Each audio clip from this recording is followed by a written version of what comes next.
హ్మ్. శ్రీమాత్రే నమః. భగవద్బంధుడా నమస్సుమాంజలి. గురుదేవుల పాదపద్మాలకు శిరసాష్టాంగ నమస్కారాలు.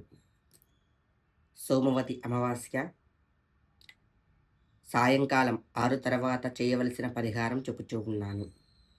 ఎందుకనక అమావాస్య అయిపోయిన తర్వాత పాడ్యమి గదులు మొదలవుతూ ఉంటాయి. ప్రాతకాలం అమావాస్య, సాయంకాలం పాడ్యం ఉన్నప్పుడు యమదీపం పెడితే కనుక చాలా చాలా శ్రేయస్కరమైంది. యమునికి ఈ ఒక్కరోజు ఆచరించడం వల్ల, పూజించడం వల్ల గండాలు పరిహారం అవుతూ ఉంటాయి. ఎలా పెట్టుకుంటే గనక యోగదాయకమో చెప్పుచూ ఉన్నాను. ఏం లేదు. ఒక ఇత్తడి ప్లేట్ నందు మంచిగా అలకి, ముగ్గు వేసి, దక్షిణముఖంగా దీపం వెలిగించాలి. లేదు అనుకున్న 4 దీపాలు వెలిగించొచ్చు ఒకటే ప్రమిదలో. లేదు అనుకున్న 8 దిక్కులకు వెలిగించొచ్చు దీపాలు. దిక్పాలకుల దీపాలు. ఒకటే దీపంలో 8 ఒత్తులేసి 8 దీపాలు వెలుగుతూ ఉంటాయి. గృహం నందు ప్రతి చోట దీపం వెలిగించలేం కదా! చిన్నగా చెప్పుచూ ఉన్నాను. మీ అవకాశం బట్టి 8 ఒత్తులు వేస్తారా? 4 ఒత్తులు ఏకవత్తే వెయ్యాలి. 8 ఒత్తులు వేస్తారా? 4 ఒత్తులు వేస్తారా? అది మీ అవకాశం బట్టి మీరు చూడండి. ఒక ఒత్తి వేస్తారా? నేను చెప్పేదైతే గనక యమునికి దీపం పెట్టమని చెప్పుచూ ఉన్నాను.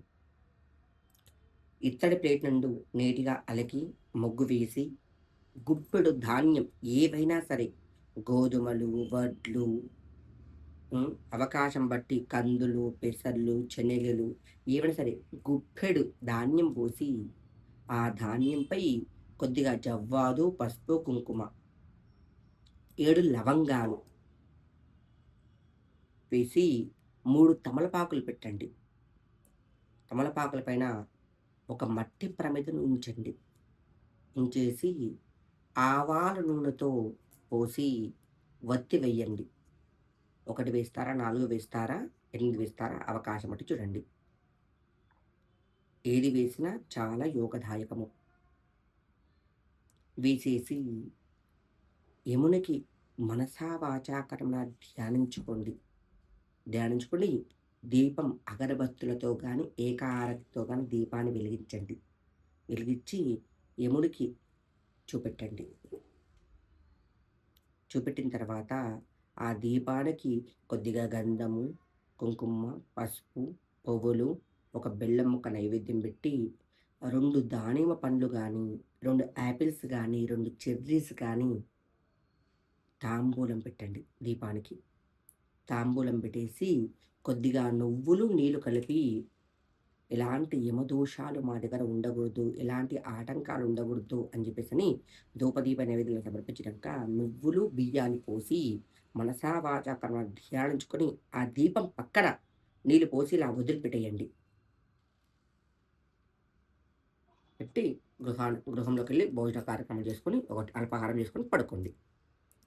మరుసటి రోజు ఈ దీపాన్ని పారే నీళ్ళల్లో గానీ, లేదని గనుక ఎవ్వరు చొక్కని చోట ఇవన్నీ పాడవేసి రండి.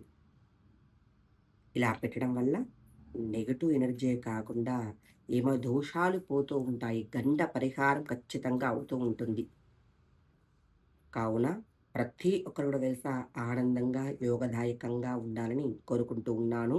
శ్రీమాత్రే నమః.